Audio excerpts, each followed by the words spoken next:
World Finest Teen Titans issue 6, Mark Waid writing with Emanuele Lupacchino and Mike Norton on the art.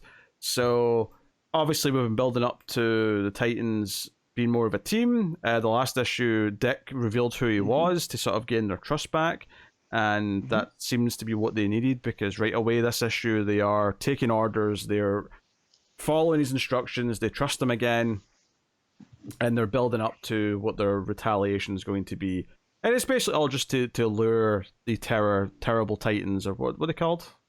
The Terror Titans. Terror Titans, who, despite being called the Terror Titans, Haywire wants them to be heroes.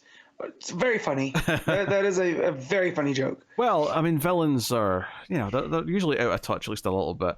And sure enough, like, they actually completely kick the ass of the Terror Titans, now that they're on the same page, now that they've formed a bit of a plan, and we get some action sequences of them, taking care of the various characters, which is good fun.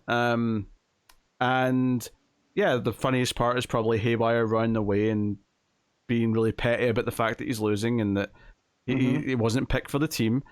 But that's pretty much it. I think a lot of the fun stuff for me is the Coda stuff. The fact that Dick recorded their fight on a drone so they could show some of it off to sort of rebuild their cred.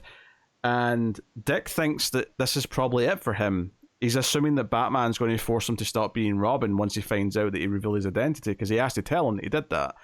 And they're like, you sure? No, that sucks. Like, no, we're a team. And he says good luck, and it's really somber. I like the art here. It does a good job of making it feel like it's a sad walk away from the team with the shadow and all that. And there's a couple of other things first, but when we come back to Batman and Bruce, or Batman and Dick, Batman's obviously pissed. He's like, okay, month without the uniform. And he's like, is that it? And I kind of love this. Batman's like, did telling them the truth save lives? And he's like, yes. All right, 1 month will do then. Like, I do love the idea that, yeah, Batman's got his strict rules, but fundamentally he'll do anything to save some lives, It's yeah. Well, and then the after that, right? So Dick turns to walk away, and he goes, and Dick, is, yes, sir. You led a team. I don't know that I could do that. Nice work. It's just, this is a Batman that is learning his feelings, right? Working with a partner at this point. So, he's showing growth as well. He's learning from Dick, which was kind of the whole point in bringing in Robin, depending on the canon. Kind of humanize him a bit. I mean, certainly that's why Alfred went along with it. Well, not Bruce planned that from the get-go is another thing. Yeah. But, yeah, he has learned something here from Dick. He's learned that the trust that he's built with them made them a better team. Something, because I guess in this context of the story, does the Justice League exist yet? Are they saying here that the Titans are predating the official Justice League? No, because I believe that the reason the Titans got together is because they were, told to stay out of trouble while the Justice League responded to something. But is Batman leading the team then, I guess? Maybe not. No, yeah, that's the whole thing. There's probably not quite a leader. And especially those early teams, right? You had Green Arrow, Flash, Manhunter.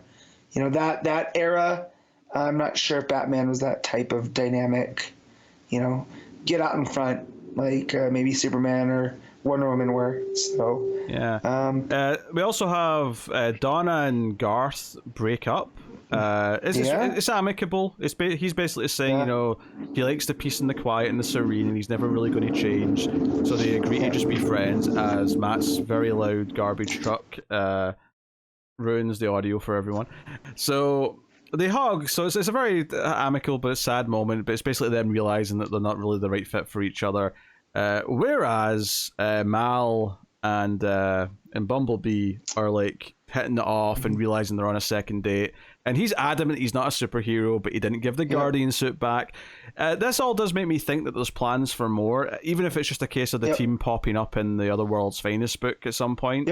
I suspect Mark Waid will probably do something with them, but yeah. So yeah, the book ends with them all being they're having a party to welcome Dick back after his month away.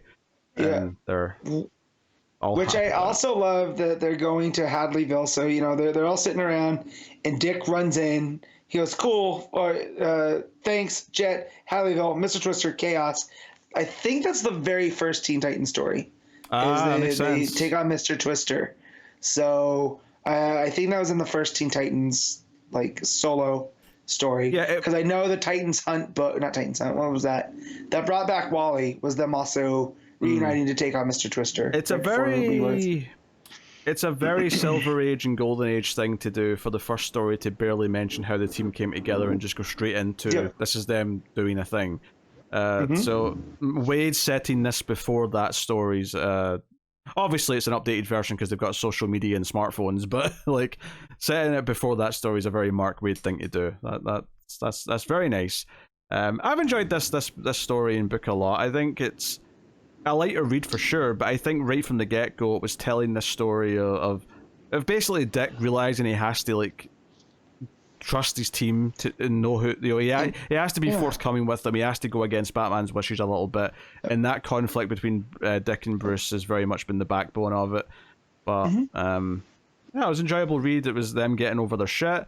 I know not everyone liked the issue with the three guys staying at the house together, but I loved Speedy getting really butthurt about everything they were saying about him because he was being a little shit.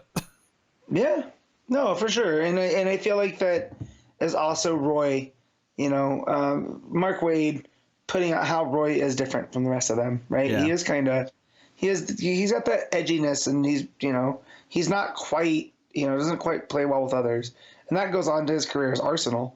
So it's everything in there. But no, this book was a whole lot of fun. And I do like the Terror Titans. The whole idea of Toy, whatever his name was, Toy Boy.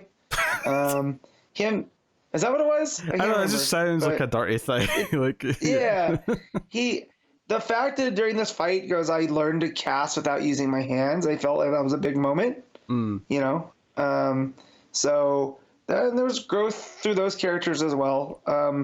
And the entire beginning of using a fake out to pull out the Terror Titans, I thought that was a whole lot of fun. So, and Lou Pacino, we all know how I feel about Lou Pacino art. The only thing missing from this is Lou Pacino drawing Starfire, but maybe in a second, Titans book, we'll get there. Yeah. All right. Well, there you go. That's the issue. What are you giving it, Matt? I'm gonna give this a solid 7.5. Yeah, I think I agree with that. It's really solid. It's just it's just enough. Yeah, it's not the best issue of the book though, which I do think that I think as a whole the 6-issue miniseries is really good. But its highs were maybe elsewhere.